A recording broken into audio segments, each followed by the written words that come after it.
आज के दौर में नेता शब्द सुनते ही आपके दिमाग में क्या छवि बनती है? सफेद फॉर्च्यूनर का काफिला, सायरन की गूंज, 10-20 बॉडीगार्ड्स और चेहरे पर सत्ता का वो गुरूर जो कहता है कि हमसे बड़ा कोई नहीं, एम ब्रह्मास्मि, मैं ही सब कुछ हूं। आज हम उस दौर में जी रहे हैं जहां राजनीति सेवा नहीं बल्कि शक्ति प्रदर्शन का जरिया बन गई है।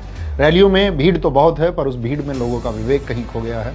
लेकिन प्यारे साथियों, जरा ठहरिए, इतिहास के पन्ने पलटिए और चलिए 3 दिसंबर 1884 की तारीख पर, जब बिहार की मिट्टी में एक ऐसे बच्चे ने जन्म लिया जिसने पूरी दुनिया को बताया कि असली राजा वो नहीं जो सिंहासन पर बैठकर राज करे, बल्कि वो है जो सिंहासन पर बैठकर भी फकीर बना रहे।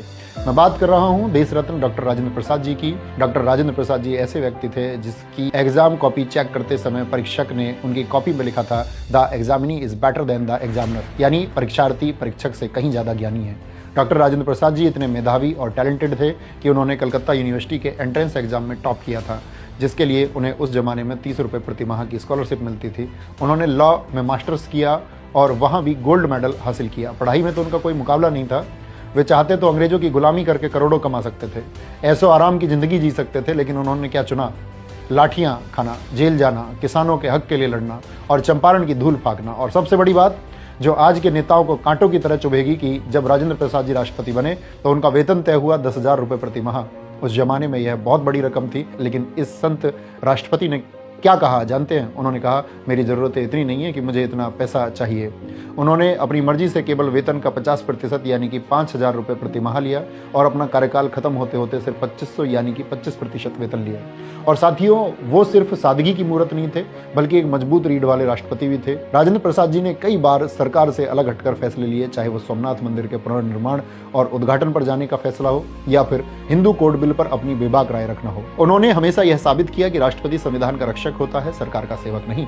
आज जब नेता शपथ लेते ही अपनी सुख सुविधाओं के बिल पास करवाते हैं, तब राजेंद्र प्रसाद जी की यह सादगी और निडरता किसी चमत्कार से कम नहीं लगती। पूरे 12 साल वो राष्ट्रपति भवन में रहे, जहां दुनिया भर की विलासिता, सुख सुविधाएं उनके कदमों में हो सकती थी, लेकिन फिर भी उन्होंने सादगी को चुना। जब वे रिटायर होकर निकले तो उनके पास ना कोई बंगला था, ना कोई महंगी गाड़ी थी।